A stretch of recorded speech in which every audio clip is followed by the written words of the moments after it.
Programme احکام شریعت اور فقہ حنفی سے متعلقہ مسائل کے ساتھ ایک دفعہ پھر حاضری کا شرف حاصل ہے۔ پچھلے پروگرام کے لاسٹ میں کویسچن کیا تھا کہ میرا ایک دوست ہے، اس نے جاب جعلی سرٹیفکیٹ کے ذریعے حاصل کی ہے،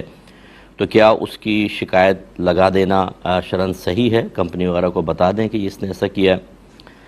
دیکھیں، یہ کوئی بتانا آپ پر واجب نہیں ہوتا، یہ اس نے غلطی کی ہے، وہ جانے، اس کا رب جانے اور کمپنی جانے، کیونکہ اگر وہ اس جاب کا اہل ہے، یعنی اس اعتبار سے کہ کام بالکل ٹھیک کر رہا ہے اور جو ایکسپیرینس وغیرہ چاہیے تھا، جو اسکلز چاہیے تھیں، جو صلاحیت درکار تھی، وہ تمام اس کے اندر موجود ہے، تو اس کا اس جعلی سرٹیفکیٹ کو استعمال کرنا دھوکہ دہی ضرور ہے اور اس پر وہ گناہ گار بھی ہوگا۔ نبی کریم نے فرمایا من غش فلیس منا، جو دھوکہ دے وہ ہم میں سے نہیں۔ لیکن اس کا جاب اب یہ شرعاً جائز ہوگی، یعنی جو عمل کر رہا ہے وہ بھی صحیح، اس کی سیلری بھی جائز ہوگی۔ یہ نہیں ہوگا کہ جعلی سرٹیفکیٹ کی وجہ سے مستقل بنیادوں پر اس کی سیلری کو حرام قرار دیا جائے۔ ہاں، اگر یہ صورتحال ہو کہ جعلی سرٹیفکیٹ پر جاب حاصل کی اور وہ اس جاب کا اہل بھی نہیں ہے، تو پھر ضرور ایسا آپ کر سکتے ہیں کہ آپ چلیں، ایک مسلمان اگر کمپنی ہے تو اس کو نقصان سے بچانے کے لیے ایسا کر سکتے ہیں، اور اگر ایسا نہیں ہے تو پھر آپ کا بتانا ہو سکتا ہے کہ ظاہر ہو جائے، تو پھر بعد میں فتنہ فساد پیدا ہوتا ہے کہ آپ نے شکایت کی تو آپ کے پیچھے لگ جائیں گے اور مسائل پیدا ہوں گے۔ تو اس لیے چونکہ جعلی سرٹیفکیٹ پر اگر صلاحیت رکھتا ہے تو کمپنی یا مسلمان کے لیے کوئی نقصان کا پہلو نہیں ہے، تو پھر بہتر یہ ہے کہ آپ اس کو خوف خدا ضرور دلائیں۔ اس کا انکار نہیں ہے کہ آپ یہ غلط کر رہے ہیں، کسی کا اور جو بیچارہ اس قابل تھا کہ صحیح سرٹیفکیٹ پہ جاب حاصل کرتا، آپ نے اس کا ایک طرح سے حق مارا ہے، لیکن بس اتنا اس کو ڈرا دیں اور پھر چھوڑ دیں اس کے حال پر۔ ہاں، اگر بالکل ہی غلط ہے، نقصان پہنچا رہا ہے، تو پھر اطلاع دیں۔ یہ کہتے ہیں کہ ہم نے آن لائن کسی چیز کا آرڈر کیا تھا، اب یہ نہیں معلوم کہ کمپنی کافر ہے یا مسلمان، تو ہمارے پاس سامان کچھ زائد آ گیا، انہوں نے زیادہ سامان بھیج دیا، پیسے کم لیے، تو کیا حکم ہوگا؟ اور اگر ہم اس کو فرض کر لیں واپس بھیج دیتے ہیں مال کو، اور پھر وہ اتنا ہی دوبارہ واپس بھیج دیتے ہیں، تو کیا حکم ہوگا؟ دیکھیں، بہتر یہ ہے کہ آج کل تو میلنگ سسٹم ہوتا ہے، کانٹیکٹ کا وہ دیتے ہیں، کانٹیکٹ اس لکھا یہ ہوتا ہے، کسی بھی ذریعے سے آپ ان سے کانٹیکٹ کر کے ان کو اطلاع دیں پہلے کہ بھئی کچھ زائد سامان آیا ہے، اس کا کیا کیا جائے۔ اگر آپ کہتے ہیں تو ہم واپس بھیج دیتے ہیں، اگر وہاں سے رسپانس آ جاتا ہے ٹھیک نہیں آتا تو پھر آپ اس کو بالکل یوز کر سکتے ہیں، اور اگر آپ نے بھیجا اور انہوں نے دوبارہ بھیج دیا پھر تو بدرجہ اولیٰ استعمال کر سکتے ہیں کہ پھر کوئی حرج نہیں ہے۔ لیکن اگر آپ بالکل بھی کوئی اطلاع نہ کریں، کوئی ایسی ایکٹیویٹی نہ کریں، تو پھر آپ کے لیے صحیح نہیں ہے شرعاً۔ ہاں، اگر کافر کمپنی ہوتی تو پھر اس میں تھوڑی بہت گنجائش تھی، لیکن مسلمان کمپنی میں نہیں ہوگی۔ تو اب آپ کو پتہ ہی نہیں ہے کہ مسلمان ہے کافر، تو پھر احتیاط کا تقاضا تو یہ ہے کہ بغیر اس طرح کی کسی کارروائی کے اس کو اپنے پاس نہ رکھا جائے۔ یہ کہتے ہیں کہ کیا یہ عقیدہ درست ہے کہ اگر کوئی گھر بیٹھا رہے، اللہ تعالیٰ نے اس کے لیے جاب کا ازلی فیصلہ کیا ہوا ہو تو خود بخود جاب چل کر گھر تک پہنچے گی، کیا حکم شرع ہوگا؟ دیکھیں، یہاں تک تو عقیدہ بالکل ٹھیک ہے کہ اللہ تبارک و تعالیٰ نے بہت سی چیزوں کے ازلی فیصلے ایسے فرما دیے ہیں کہ ہم ان میں مجبور محض ہیں۔ یہ وہ مسائل ہوتے ہیں جو ہدایت، گمراہی، نیکی، بدی، کفر، اسلام، صحیح غلط کے علاوہ ہوتے ہیں۔ ان کے اندر ہم ایک طرح کا اختیار ہے۔ ایک شخص کفر اختیار کرتا ہے، اس پر اس کی گرفت ہے، اسلام اختیار کرتا ہے، اس پر اس کے لیے انعام ہے۔ اس میں ہم اپنی عقل استعمال کرتے ہیں، ذرائع اور اسباب استعمال کرتے ہیں۔ اس میں نہیں کہہ سکتے کہ جی اللہ نے تو ہمیں کافر ہی پیدا کیا تھا، یہ کافر اس نے کر دیا، ہم ہو گئے، تو یہ نہیں، بلکہ اس میں انسان کو اختیار گرفت ہے۔ اس کے علاوہ جتنی چیزیں ہیں، مطلب کون کہاں پیدا ہوگا، کتنے بچے ہوں گے، اس کی شادی کہاں ہوگی، کتنا کھانا کھائے گا، کہاں کہاں رہے گا وغیرہ، یعنی ان جو ہدایت، گمراہی وغیرہ کے علاوہ کے مسائل ہوتے ہیں، اس میں ہم مجبور محض ہیں۔ جیسے اب آپ نے جاب کا مسئلہ کہا، اس میں اصول کیا ہے وہ سمجھ لیجئے کہ عقیدہ تو یہی ہے، لیکن اصول یہ ہے کہ صحابہ کرام علیہم رضوان نے پوچھا، یا رسول اللہ صلی اللہ علیہ وسلم، جب سب کچھ لکھ دیا گیا تو عمل کاہے کا رہا، کیوں کریں ہم عمل؟ نبی کریم صلی اللہ علیہ وسلم نے ارشاد فرمایا کہ تم عمل کرو، اللہ تعالیٰ نے جس کو جس چیز کے لیے پیدا کیا اس کو آسان کر دے گا۔ یعنی مراد یہ ہے کہ ہمیں ہاتھ پہ ہاتھ دھر کے بیٹھنے کا حکم نہیں ہے، بلکہ محنت کرنے کا حکم ہے۔ محنت کریں، عقیدہ یہی رکھیں کہ محنت سے آپ کو کوئی چیز نہیں ملے گی، ملے گی اللہ تبارک و تعالیٰ کے ازلی فیصلے کی وجہ سے۔ اس لیے بعض اوقات ایک آدمی بہت زیادہ محنت کرتا ہے، اس کے باوجود مقصود حاصل کرنے میں ناکام رہتا ہے، وہ کیا ہے؟ تقدیر الہی آڑے آ جاتی ہے۔ اس وقت اس کو مایوس نہیں ہونا چاہیے، بلکہ یہ سمجھ کر کہ میرے اللہ کا یہی ازلی فیصلہ ہے، اسے صدق دل سے قبول کر کے اللہ کی رضا پر راضی رہنے کی کوشش کرنی چاہیے۔ اور دوسرا یہ کہ یہ نہیں کہ ہاتھ پہ ہاتھ دھر کے بیٹھ جائیں نکمے پن کے ساتھ، اسے کوشش کرنی چاہیے، لیکن اسی یقین کے ساتھ کہ اس کا مطلوبہ رزلٹ وہی ہوگا کہ جو اللہ تبارک و تعالیٰ چاہے گا، نہ یہ کہ جو میرے ذہن میں ہے۔ ٹھیک ہے؟ تو اس لیے اگر کچھ مل جائے کوشش کے بعد تو یہ ہمارا کمال نہیں، یہ ہمارے اللہ کا فضل ہے۔ حضرت علی کرم اللہ وجہہ الکریم ارشاد فرمایا کرتے تھے کہ میں نے اپنے رب کو اپنے ارادوں کے ٹوٹنے سے پہچانا ہے۔ یعنی کیا مطلب؟ میں ایک پرفیکٹ پلاننگ کرتا تھا، لیکن بعض اوقات مطلوبہ رزلٹ نہیں آتا تھا، تو میں سمجھ گیا کہ ایک ذات ضرور ایسی ہے جو میری اس بالکل پرفیکٹ پلاننگ کی راہ میں ایک رکاوٹ ڈال سکتی ہے، وہ اللہ تعالیٰ ہے، لیکن آپ نے کوشش تو ترک نہیں کی۔ اور ہمیں اسی طریقے کو اختیار کرنا چاہیے جس پر انبیاء علیہ السلام، صحابہ کرام، اہل بیت اطہار اور نیک لوگ رہے ہیں، اور وہ یہی دیکھیں کہ ہمارے نبی کا جتنا اللہ پر توکل ہوگا کس پر ہوگا؟ جتنے ان عقائد کو میرے آقا سمجھتے ہوں گے کون سمجھے گا؟ آپ نے تو ان کا تعارف پیش فرمایا ہے، اس کے باوجود ہر چیز کے لیے آپ نے کوشش کی ہے، فوجیں تیار کی ہیں، جنگی پلاننگ کی ہے، مشاورت کی ہے، تمام معاملات لے کر چلے ہیں۔ اس لیے اس قسم کے جو نکمے اور نکھٹو قسم کے لوگ ہوتے ہیں نا، انہیں اس طرح کے عقیدے بہت اچھے لگتے ہیں، یعنی پورا نہ سمجھا ہوا ناقص سی بات کو سمجھ کر وہ اس کو بنیاد بنا کر اپنے نکمے پن کو چھپانے کے لیے اور سامنے والوں کو خاموش کروانے کے لیے بطور ڈھال استعمال کرتے ہیں، جو بالکل صحیح نہیں ہے۔ ایسے لوگوں کی اصلاح ایسے ہوگی کہ اس کو کمرے میں بند کر دیں اور کہیں کہ اگر تیری قسمت میں کھانا ہوگا تو پہنچ جائے گا، اب تو اندر رہ بس، پھر دیکھیں کیسے تڑپے گا کہ اگر نہیں کوشش کرنی ہے لے کر آؤ اور میں مجھے باہر نکلنے دو۔ اپنے گھر والوں کو بند کر کے اندر سے کنڈے لگا دو، تالے لگا دو کہ اگر اللہ نے رزق لکھا ہوگا تو گھر میں آئے گا، اس کے لیے کیوں ہم کوشش کرتے ہیں؟ تو یہ اس طرح کی جو مطلب ناقص قسم کی سوچ ہوتی ہے، یہ بعض اوقات نفس و شیطان ڈال کر ہماری زندگی کو ڈس بیلنس کرنا چاہتا ہے، اس پہ توجہ رکھیے۔ یہ کہتے ہیں کہ خواتین گھر سے کسی ادارے یا کمپنی کے ذریعے کمپیوٹر کورسز اور گرافک ڈیزائننگ سے متعلق کورسز کی مارکیٹنگ کر سکتی ہیں کہ نہیں، اور اس سے حاصل ہونے والا کمیشن حلال ہوگا یا نہیں ہوگا؟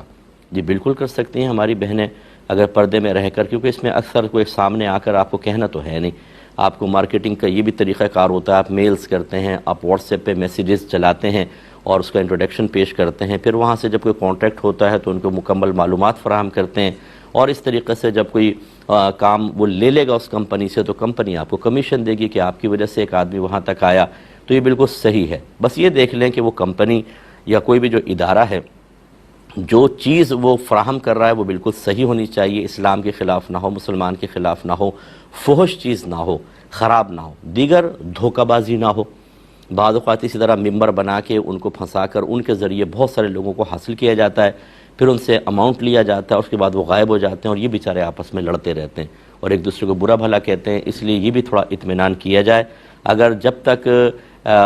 کمپنی کے بارے میں، ادارے کے بارے میں قابل اطمینان چیز حاصل نہ ہو جائے، یہ کام نہ کرے۔ آج کل آپ کو پتہ ہے کہ دھوکہ کتنا زیادہ ہے، اور کام کر کے جب آپ کا اعتماد حاصل کر لیتے ہیں، کروڑوں روپے جمع ہو جاتے ہیں، ایک دم غائب ہو جاتے ہیں، پھر نئے نام سے آ جاتے ہیں، اور ہماری عوام لٹنے کے لیے بعض اوقات تیار ہوتی ہے، اس لیے تھوڑا ہوشیاری سے کام کرنا چاہیے۔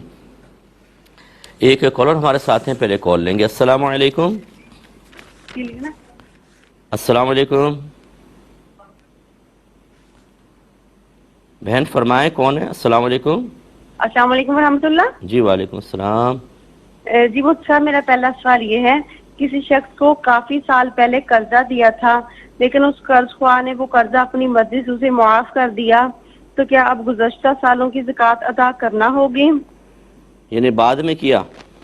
ہاں جی، قرضہ بعد میں معاف کیا تھا، تو اب جو گزشتہ سالوں کی زکوٰۃ تھی وہ معاف کرنا ہوگی؟ چلیں میں عرض کرتا ہوں۔ اور جی اگر کسی شخص کی آنکھوں کے کوبوں کے اندر الرجی کی وجہ سے ہر وقت معمولی مقدار میں پانی جمع رہتا ہے جو باہر نہیں نکلتا، لیکن ٹیشو وغیرہ سے صاف کریں تو اس سے صاف ٹھیک ہے، اور ہو جاتا ہے۔ اور بولیں۔ جی اگلا سوال یہ ہے، سونا چاندی کے نصاب کا سال شروع تھا، پھر درمیانے سال میں سونا چاندی کو بیچ دیا، تو کیا اب وہی پہلے والا سال شمار ہوگا یا کیش پر الگ سے یہ سال مکمل شروع بیچ ہوگا؟ دیا تھا؟ ہاں جی مکمل کیش لے لیا تھا اس کو بیچ کے. ٹھیک ہے، جی اچھا بس کافی ہیں، بس کافی میں 3 سوال کریں ایک ٹائم کے اندر کافی ہے. ایک اور کالر ہے. السلام علیکم. وعلیکم السلام. مفتی صاحب میں 3 سوال تھے. پہلا جی. ہے کہ جھوٹے منہ اگر کوئی نماز پڑھے، جیسے سموسہ وغیرہ کھایا، نہ پانی پیا نہ کلی، کیسے نماز یا قرآن کی تلاوت کرے تو کیا گنہگار تو نہیں ہوگا؟ ٹھیک ہے. اور دوسرا ہے کیا بے نمازی شخص جو ہوتا ہے وہ کیا کافر ہوتا ہے؟ بولتے اس کا بچہ بھی حرام کا ہوتا ہے، ایسا کیا؟ استغفر اللہ. اور اچھا تیسرا ٹھیک ہے. سوال اور مفتی صاحب کہ تیسرا سوال ہے کہ جوانی کی عبادت اللہ کو محبوب ہو، جوانی کی عمر کب سے کب تک یہ بتا دیں. ٹھیک ہے. اور ٹھیک ہے، میں عرض کرتا ہوں انشاءاللہ. یہ لے لیتے ہیں. بہن نے فرمایا کہ ایک شخص کو قرضہ دیا تھا اور چند سالوں کے بعد پھر کہا چلو تمہیں مکمل معاف کر دیتے ہیں، تو جو سابقہ سالوں کی اس قرض پہ زکوٰۃ بنتی رہی تھی اس کی ادائیگی لازم ہوگی یا نہیں ہوگی؟ دیکھیں شرعی مسئلہ یہ ہوتا ہے کہ جس مال کے جو نصاب کا مال ہے اگر اس پہ زکوٰۃ بن رہی ہے اور آپ پورا مال ہی صدقہ کر دیتے ہیں، معاف کر دیتے ہیں، تو اس کی زکوٰۃ ساقط ہو جاتی ہے. اس کی وجہ یہ ہے کہ شریعت یہ چاہتی ہے کہ اس مال کا ایک حصہ اللہ کی راہ میں نکالا جائے جو غریب تک پہنچے، اور آپ نے تو ٹوٹل کا ٹوٹل ہی اس کو دے دیا ہے، تو وہ مقصود گویا کہ اس میں پورا ہو جاتا ہے. تو لہٰذا مزید اس کو زکوٰۃ کی ادائیگی لازم نہیں ہوگی، بلکہ ہم کہیں گے کہ آپ کی زکوٰۃ ہو گئی. اس میں کوئی اختلاف کر سکتا ہے لیکن ہمارے دیکھ مسئلہ یہی ہے. ایک یہ کہتی ہیں کہ آنکھ کے کنارے پر بعض اوقات بیماری کی وجہ سے پانی جمع ہو جاتا ہے، آنکھ میں بیماری ہے لیکن وہ باہر نہیں نکلتا، ہم اسے ٹیشو سے صاف کرتے رہتے ہیں، تو اس پانی کا حکم کیا ہوگا؟ دیکھیں جب تک آنکھ سے باہر نہیں آئے گا وہ پانی پاک ہی ہوگا، کیونکہ شرعی مسئلہ یہ ہوتا ہے کہ خون، پیپ یا اسی طرح آنکھ سے نکلنے والا پانی اگر باہر نکل کر کسی ایسے حصے پر بہہ جائے کہ جسے وضو یا غسل میں دھونا فرض ہوتا ہے تب وضو ٹوٹتا ہے، تو چونکہ وہ آنکھ کے اندر رہا اور آنکھ کے اندر کا دھونا تو وضو کے اندر لازم نہیں ہوتا، تو وضو قائم رہے گا. ایک مختصر سا بریک لیں گے، ہمیں یقین ہے آپ ہمارے ساتھ ہی رہیں گے.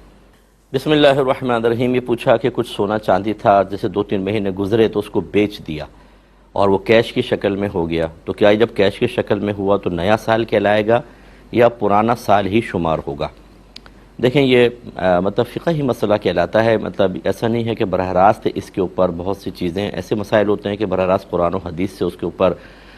دلائل موجود نہیں ہوتے بلکہ اجتہادی مسائل ہوتے ہیں. تو لہٰذا اس میں حکم یہی ہوگا کہ اگر اس کی آپ نے جنس تبدیل کر لی سونا چاندی سے، اس کو سونا چاندی جو ہے یہ ثمن خلقی کہلاتے ہیں، یعنی ان کو لین دین کے لیے شریعت نے متعارف کروایا تھا. اور یہ جو ہم کرنسی وغیرہ بنا لیتے ہیں کہ بھئی یہ کرنسی اب چلے گی، اس کو ثمن اصطلاحی کہتے ہیں. تو ثمن خلقی سے ثمن اصطلاحی کے اندر اگر تبدیل ہو جائے تو ہم اس پہ نیا سال نہیں شمار کریں گے بلکہ پیچھے جو 2-3 مہینے گزرے ہیں ہم کہیں گے گویا کہ اس کیش پر بھی 2-3 مہینے گزر ہی گئے، تو کنٹینیو رہے گا سال، نیا سال سٹارٹ نہیں ہوگا. یہ میں اس لیے بعض اوقات کہہ دیتا ہوں کہ ہو سکتا ہے اس میں کوئی اور مفتی صاحب اختلاف کریں، تو پھر آپ جس پر آپ کا اعتماد ہو اس کو قبول کر لیں. ٹھیک ہے نا، اجتہادی مسائل کے اندر یہی ہوتا ہے. ایک انہوں نے کہا کہ سموسہ وغیرہ کھایا اور ابھی جھوٹا منہ ہے، جھوٹا منہ سے مراد کلی وغیرہ نہیں کی، تو کیا قرآن پاک کی تلاوت کر سکتے ہیں یا نماز پڑھ سکتے ہیں؟ گناہگار تو نہیں ہوں گے؟ دیکھیں تلاوت قرآن میں تو کوئی پرابلم نہیں ہے، آپ بالکل کر سکتے ہیں. نماز کے اندر یہ ہے کہ اگر آپ نے زیادہ کھایا اور بڑے بڑے منہ میں ذرات موجود ہیں تو مناسب نہیں ہے کہ بغیر کلی کے آپ پڑھیں، اس لیے کہ وہ ذرات حلق میں جائیں گے تو اور دوران نماز ایک ایسی ادب کی حالت قائم رکھنا لازم ہے جس میں اس طرح کے دنیاوی امور سے کنارہ کشی اختیار کرنا ضروری ہے. اگرچہ فقہ نے یہ فرمایا کہ اگر کوئی چیز کھائی ہے اور آپ نے نماز سٹارٹ کر لی اور وہ دانتوں میں پھنسی ہوئی چیز حلق سے نیچے اتر گئی اور وہ چنے کے برابر موٹی نہ ہو، اس سے کم درجے کی ہو، تو پھر وہ معاف ہوتی ہے، کیونکہ جب منہ کو بند کر لیں تو یہ ایسا ہے جیسے اندر کا حصہ باطن کہلاتا ہے، اور آپ کے معدے میں بھی کھانا موجود ہوتا ہے، آپ نماز پڑھ رہے ہوتے ہیں تو معدہ اپنا کام کر رہا ہوتا ہے، تو اس سے کوئی فرق نہیں پڑتا. ایسی پورے بدن میں ہمارے بلڈ سرکولیشن کر رہا ہے، وہ ناپاک ہوتا ہے، لیکن دوران نماز چونکہ اس کو نکالنا تو ممکن نہیں ہے تو وہ معاف ہے. ایسے جو منہ کے اندر چیزیں آ گئیں جب ہم منہ بند کر لیتے ہیں تو یہ ایسا ہے جیسے باطن، اور وہ باطن کے اندر کوئی چیز موجود ہے، کوئی فرق نہیں پڑا. زیادہ یہ ہوا کہ ایک باطن سے اور مزید باطن میں چلی گئی، لیکن اگر موٹا ہو چنے کے برابر تو یہ بالکل ایسا ہوگا جیسے خارج سے کوئی چیز آپ نے کھا لی. تو یہ فقہا کے اپنے اندازے ہیں جو انہوں نے لوگوں کی آسانی کے لیے بیان فرمائے. لہٰذا اگر چنے سے برابر بڑی کوئی چیز ہے وہ نگل لی تو نماز فاسد ہوگی، لیکن یہ ضرور ہے جیسے میں نے آپ کو عرض کیا کہ اگر چھوٹا بھی ہے، تھوڑی بھی چیز ہے، آپ نے سموسے کھایا، اس کا ذائقہ محسوس ہوتا رہے گا دوران نماز، اور خاص طور پہ امام کے پیچھے مزے آتے رہیں گے، منہ میں مرچ مسالے کا ذائقہ، اور پھر وہ اسی طرح چیزیں اترتی رہیں گی، مناسب نہیں ہے، کلی کر کے کرنا چاہیے۔ خلاصہ کلام یہ ہے کہ اگر چنے سے برابر چھوٹے ہیں اور آپ نے کلی نہیں کی، گناہ نہیں ہے، لیکن زیادہ مکروہ تنزیہی کہہ لیں اس کو کہ شریعت کو ناپسند ہے۔ ایک یہ انہوں نے پوچھا کہ جوانی کی یہ بے نماز، سنا ہے کہ بے نمازی کافر ہوتا ہے، اور معاذ اللہ اس کو جو بچہ ہوگا وہ ناجائز حرام کا ہوگا۔ جس نے بھی یہ فتویٰ دیا بالکل غلط دیا، اس کو بالکل دین کا پتہ نہیں ہے، اور ایسے لوگوں سے آپ بالکل مسائل حاصل نہ کریں۔ آج کل سوشل میڈیا پر بیٹھ کر ہر ایک کو شوق ہے پرچے لے لے کے جواب دینے کا، اور وہ یہ ثابت کرنے کی کوشش کرتے ہیں کہ ہم بھی بہت بڑے مفتی ہیں، لیکن وہ جواب بہت غلط دے رہے ہوتے ہیں۔ حدیث میں ضرور ہے کہ نبی کریم صلی اللہ علیہ وسلم نے ارشاد فرمایا جس نے جان بوجھ کر نماز قضا کی وہ اس نے کفر کیا، اور بعض صحابہ کرام اسی پر فتویٰ دیا کرتے تھے اپنے دور میں، لیکن پھر دور بدلا اور امام اعظم ابو حنیفہ رضی اللہ تعالی عنہ نے ملاحظہ، اور اچھا یہ بھی بعض صحابہ وہ فتویٰ دیتے تھے کفر والا، بعض بالکل یہ کہ یہ کو کافر نہیں ہوگا، بہت برا ہے، ہاں حلال سمجھ کے کرے گا تو کافر ہوگا۔ اور بعد میں جب یہ بے راہ روی بہت زیادہ ہوئی، اکثر لوگ بے نمازی ہوئے، اور خاص طور پہ امام اعظم نے اسی پر فتویٰ دیا کہ یہاں کفر سے مراد بہت بڑی ناشکری ہے۔ یعنی دو مفہوم ہیں، اگر نماز کو کے ترک کو حلال سمجھ کر کیا تو پھر تو وہ حقیقتاً کافر ہو جائے گا۔ اب حدیث اپنے ظاہر پر ہے کہ اس نے بہت بڑی بے ادبی کی ہے اس وجہ سے، اور اگر وہ حرام سمجھ کر ہی سستی کی وجہ سے ترک کرتا ہے تو پھر یہ کفر بمانے ناشکری لیا جائے گا۔ اس صورت میں وہ کافر نہیں ہوگا، اس کو ناشکرہ کہیں گے، یہ ذہن میں رکھیں، ورنہ تو پھر سارے مسلمان ہی کافر ہو جائیں۔ جو آج 90% شاید نماز نہیں پڑھتے، ہمارے اونلی 10% مسلمز باقاعدہ 5 وقت نماز پڑھ رہے ہیں، تو سارے کے سارے کافر۔ اور پھر یہ حکم لگانا کہ بچہ اس کا حرام کا ہوگا بالکل غلط چیز ہے، ایسا ہرگز نہ کریں، اور ایسے حضرات سے آپ بالکل مسائل معلوم نہ کریں۔ یہ کہتے ہیں کہ جوانی کی عمر کیا ہوتی ہے؟ دیکھیں 1 سے لے کے 10 تک جو ہے وہ یعنی بچپن اور لڑکپن ہوتا ہے، پھر 10 سے لے کر 20 تک کہا گیا ہے کہ نوجوانی ہوتی ہے، پھر 30 سے لے کر اور 50 تک یہ جوانی کا پیریڈ کہا گیا ہے، جوانی کا، پھر 50 کے اوپر ادھیڑ عمری، پھر اس سے آگے بڑھاپا۔ تو یہ اس میں اختلاف ہو سکتا ہے، لیکن بہرحال جو ہماری معلومات کے مطابق یہ ہے۔ انبیاء علیہ السلام جب 40 سال کے ہوتے ہیں اکثر ان کو پھر اعلان نبوت کا حکم دیا جاتا ہے، کیونکہ یہ جوانی کی وہ اسٹیج ہوتا ہے جس میں اللہ تعالیٰ کی طرف سے عقل کامل ہو چکی ہوتی ہے۔ یعنی جو عقل کے اگر تجربات کے ذریعے، مشاہدات کے ذریعے، علوم کے ذریعے اکثر عقل بالکل کامل ہو چکی ہوتی ہے، تو 40ویں سال، اس لیے اکثر انبیاء علیہ السلام کی جہاں پہ آپ دیکھیں گے اعلان نبوت کا حکم ہوگا 40 سال کے بعد ہوگا یا 40ویں سال میں ہوگا۔ تو بہرحال یہ ایک جوانی کی عمر ذکر کی گئی ہے۔ ایک بہن نے پوچھا تھا، یہ UK سے کویسچنز آئے تھے کچھ، کہ منہ مبارک کی زیارت کے دوران اونچی آواز سے نعت پڑھتے رہنا مائک میں یا سلام پڑھنا جائز ہے یا نہیں ہے؟ تو جی جائز ہے بالکل، اس میں کوئی حرج نہیں ہے، بشرطے کہ لوگوں کی توجہ منہ مبارک کے ساتھ ساتھ اس کلام کی طرف بھی ہو۔ ایسا نہ ہو کہ وہ بس لگے ہوئے لائن کے اندر، وہاں نعتیں چل رہی ہیں، کوئی سن ہی نہیں رہا، یہ مناسب نہیں ہوتا۔ یہ اچھی طرح یاد رکھیں کہ علماء نے فرمایا جیسے ذات کی تعظیم ہوتی ہے ایسے ہی اس ذات کے ذکر کی بھی تعظیم ہوتی ہے۔ تو جب نعت شریف پڑھ رہے ہیں یا صلاۃ و سلام پڑھ رہے ہیں، نبی کریم صلی اللہ علیہ وسلم کی بارگاہ میں سلام عرض کیا جا رہا ہے، دعا کی جا رہی ہے آپ کے لیے، تو وہ گویا کہ ایسا ہے جیسے ذات مصطفیٰ صلی اللہ علیہ وسلم کا ادب و احترام درکار ہے۔ اگرچہ فرق ہوگا، سرکار سامنے ہوں تو کچھ اور معاملہ ہوتا ہے، آپ کا ذکر ہے سامنے آپ موجود نہیں تو بہرحال اس درجے سے تو کم ہے، لیکن بہرحال اس کا ادب اور احترام چاہیے۔ اب لائن میں لگے ہوئے ہیں، وہ پڑھ رہے نعت، توجہ کسی کی بھی نہیں ہے، یہ غیر مناسب ہے۔ ہاں اگر چند لوگ بیٹھ کر سن رہے ہیں، وہ نعت پڑھ رہے ہیں، باقی سب اپنے مشغول ہیں، پھر کوئی حرج نہیں ہے، لیکن ہر ایک مشغول ہے، کوئی نہیں سن رہا اور مائک میں پڑھ رہے ہیں تو یہ صحیح نہیں ہے۔ اسی طریقے سے گراں گزر رہا ہو، بعض اوقات اتنا وہ نعت خوان کوئی بھی ایسا آ جاتا ہے میرے جیسا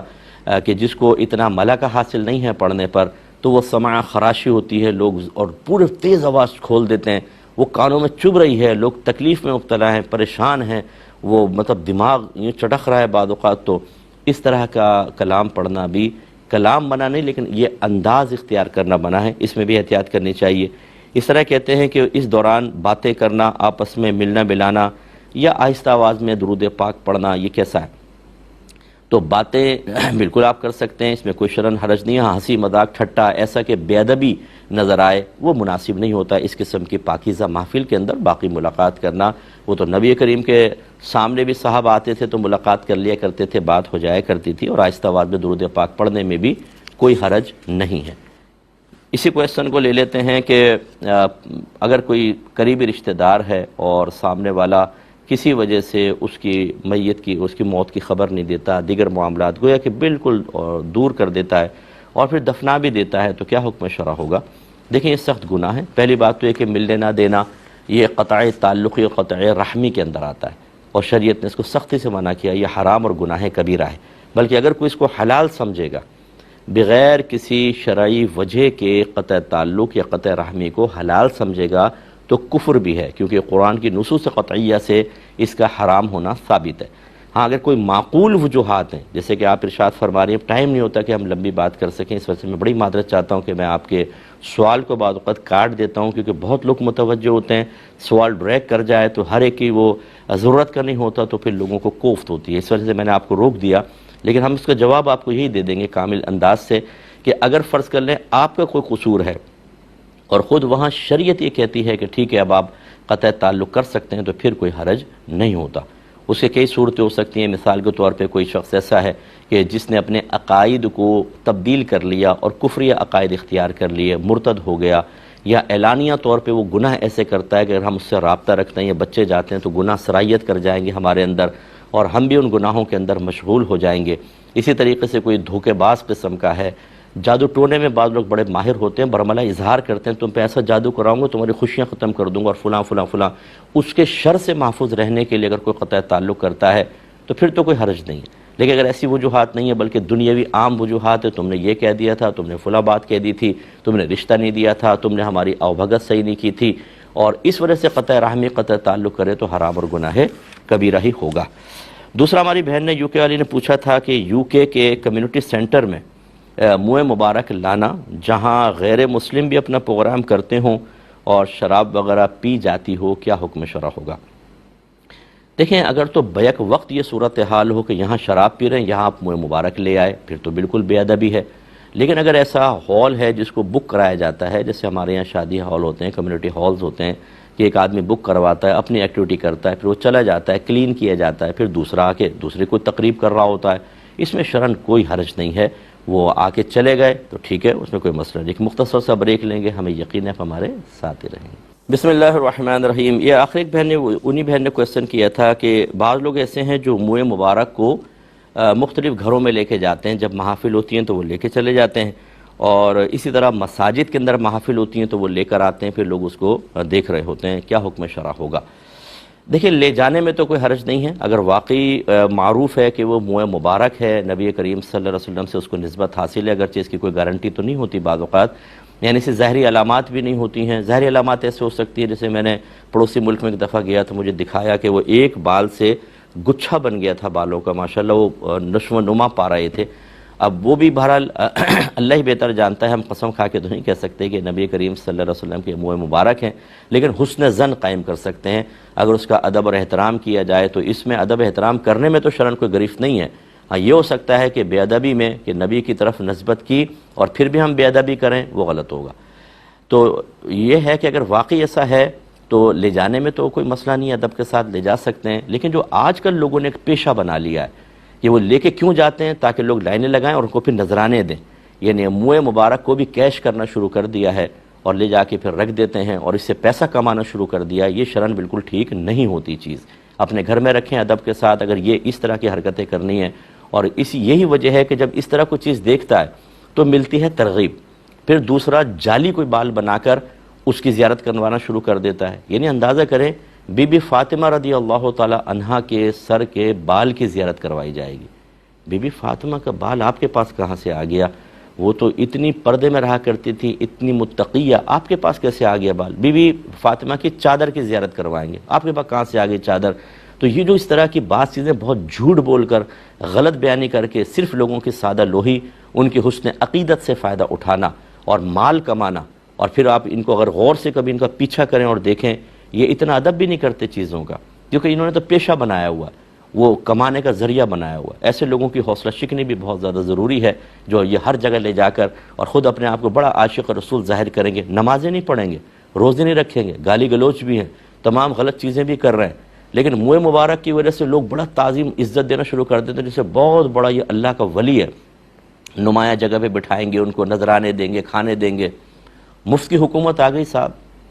دین میں بچے نمازیں پڑھیں نہ، ان کو کوئی پرواہ نہیں ہے، مبارک کی زیارت کرو، نذرانہ دو اور جاؤ۔ اس لیے اس طرح کی چیزوں کو مطلب عزت احترام بہت زیادہ دینا، اس طرح کے لوگوں کی بات میں کر رہا ہوں کہ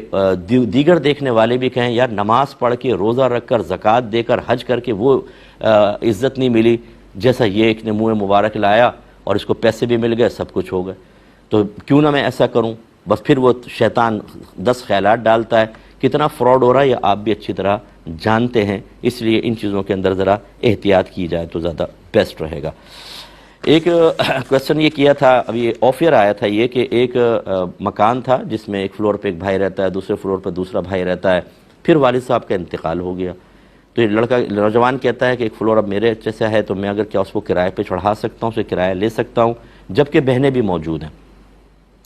دیکھیں جب تک والد صاحب زندگی میں تھے انہوں نے ایک فلور ایک بیٹے کو دے دیا، دوسرا فلور دوسرے بیٹے کو رہنے کے لیے دے دیا، آپ کو دے دیا، بیٹیوں کی شادی کر دی، سب چلے گا، لیکن جیسے ہی والد صاحب کا انتقال ہوا وہ ہو گیا ہے مال وراثت، وہ طریقہ ہے، اور اس میں اب سب کا حق شامل ہو گیا، لہٰذا اب بہنیں آبجیکشن کر سکتی ہیں کہ بھئی ہمارا حصہ ہمیں دو، اس مکان کو بیچو، ہمارا حصہ دو۔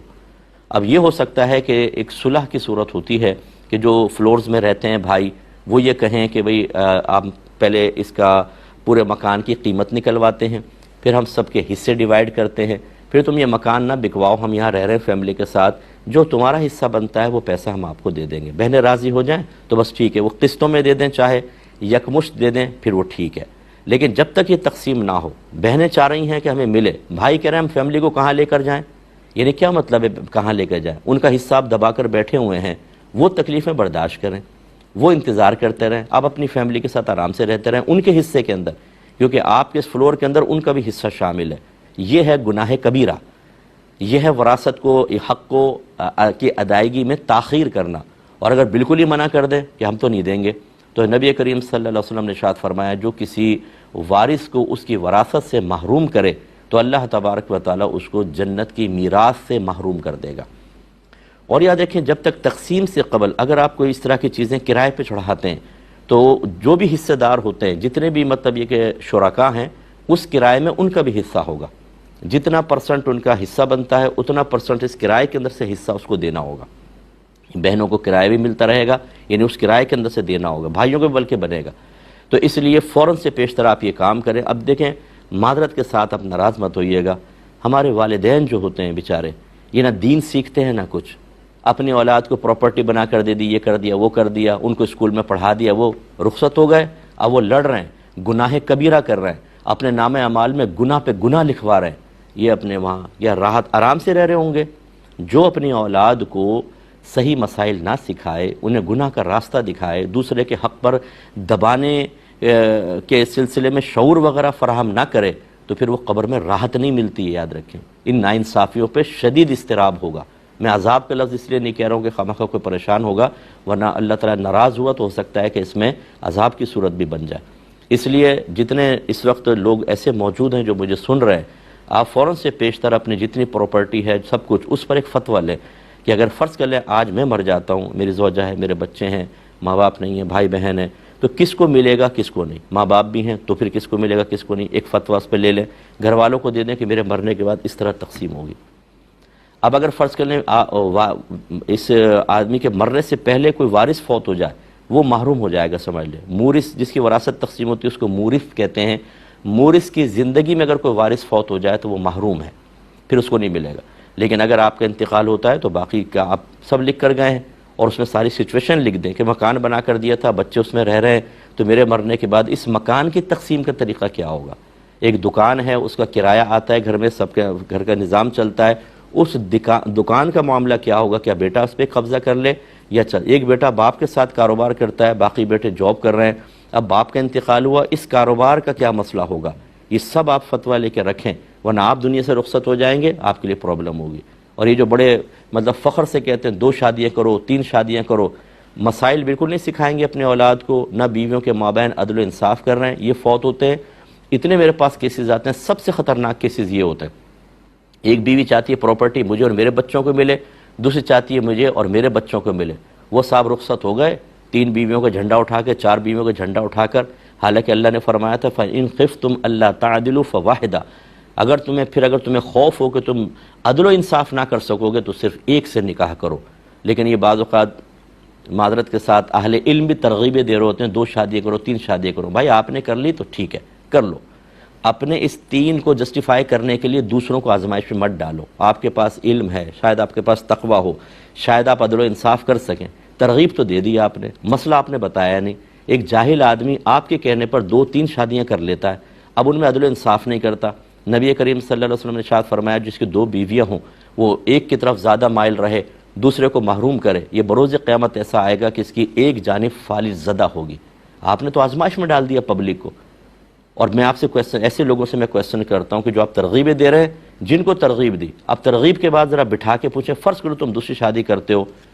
کیا کیسے عدل و انصاف کرو گے؟ یہ میں تو جانتا ہوں اللہ کے کرم میں 30 برس ہو گئے، اس سے زیادہ بلکہ ٹائم ہو گیا کہ میں لوگوں کے مسائل بیان کرتا ہوں، آتا جاتا کچھ بھی نہیں ہے، شادیاں کرنے میں کے لیے تیار ہے، جو فلاں مفتی صاحب نے فتویٰ دیا تھا، فلاں صاحب نے ترغیب دی تھی، ایک تو میرے شاگرد نے دوسری شادی کی، وہ مجھے ترغیب دے رہا تھا صاحب آپ بھی دوسری شادی کر لیں، تو پھر اس کو بہرحال میں نے جو سمجھانا تھا سمجھایا۔ تو یہ خلاصہ کلام یہ ہے کہ اپنی اولاد کے لیے پہلے سے ایسا لایا عمل اختیار کریں کہ آپ چلے جائیں تو ایک دوسرے کا منہ نہ نوچیں۔ میں نے تو گریبان پکڑتے ہوئے دیکھا ہے اولاد کو آپس میں ایک دوسرے کے، وجہ کیا ہے؟ علم دین نہ سیکھنا، دنیا کو سب کچھ سمجھنا، اللہ تعالیٰ اس کے رسول کے احکام کو اتنا معمولی سا سمجھنا، پس پش پھینک دینا، شریعت کے لیے اپنے گھر کے دروازوں کو بند کر دینا اور اپنی اولاد کو ایک طویل آزمائش میں مبتلا کر کے اس امید پر دنیا سے چلے جانا کہ اللہ مجھے جنت عطا فرمائے گا، بڑے درجات دے گا۔ اللہ قادر ہے، میں اس پہ حکم نہیں لگا رہا ہوں، لیکن اتنی خرابیاں کرنے کے بعد پھر یہ امید لگانا یہ بھی مناسب نہیں ہے۔ اللہ کا خوف ہونا چاہیے۔ میں زمین میں نہ ہل چلاؤں، نہ زمین نرم کروں، نہ بیج ڈالوں، نہ پانی ڈالوں اور ساتھ میں بیٹھ جاؤں کہ اب فصل نکلے گی، کاٹوں گا، میں کروڑ پتی ہو جاؤں گا، تو میرے خیال میں یہ بڑی حماقت کی ہی بات ہوگی۔ سب کچھ کرنا ہوتا ہے، اس کا خیال رکھیے۔ ایک یہ کویسچن کیا گیا کہ ایک بچی طلاق یافتہ ہے اور اس کی عدت ابھی چل رہی ہے، اس کے لیے ایک رشتہ آ گیا، تو کیا اس بچی کی ملاقات لڑکے سے کروا سکتے ہیں؟ کیونکہ چاہتے یہ ہیں کہ جیسی عدت ختم ہو فوری طور پر رشتہ نکاح کروا دیا جائے۔ دیکھیں جب کسی کی طلاق چل رہی ہو تو نکاح کا صراحتاً پیغام دینا بالکل گناہ ہوتا ہے، یہ قرآن نے حدیث نے منع کیا ہے۔ اشارتاً کنایتاً ہو سکتا ہے کہ جیسے کوئی بچی ہے، گھر والے چاہتے ہیں اس کا رشتہ کرنا، تو یوں کہہ دیں کہ ایک لڑکا بہت اچھا ہے، رشتے کی تلاش کر رہے ہیں، تو انشاءاللہ دیکھتے ہیں، پھر یوں بچی کے ذہن میں آ جائے کہ وہ ایسا ہے، بس یہ اتنا ہو سکتا ہے۔ یا کوئی براہ راست کے جیسے کزنز وغیرہ ہوتے ہیں تو وہ پردے میں رہ کر کے بھی میں اسی طرح کی ایک عورت کو تلاش کر رہا ہوں، کاش مل جائے، تو یہ اشارہ ہو گیا، بس یہ ہو سکتا ہے۔ لیکن صراحتاً یہ پیغام دینا اور پھر ملاقات کروانا دوران عدت، ذرا غور کیجئے، مطلب یہ چیزیں مناسب نہیں ہیں۔ اس پہ میں تھوڑا سا کلام مزید کروں گا، لیکن ایک مختصر وقفے کے بعد انشاءاللہ حاضر۔ اچھا سوری، اب تو وائنڈ اپ وہ آ گیا ہے، تو انشاءاللہ ملاقات ہوگی نیکسٹ ویک میں، اگر میری زندگی رہی اس وقت تک کے لیے اپنے میزبان کو، ہماری کیو ٹی وی کی پوری ٹیم کو اجازت مرحمت فرمائیں۔ آپ ہمارے لیے دعا کیجئے، میں آپ کے لیے دعا گو ہوں کہ اللہ تعالی ہمیں شریعت کو بھی کچھ اہمیت دینے کی توفیق عطا فرمائے، آمین۔ وآخر دعوانا ان الحمدللہ رب العالمین۔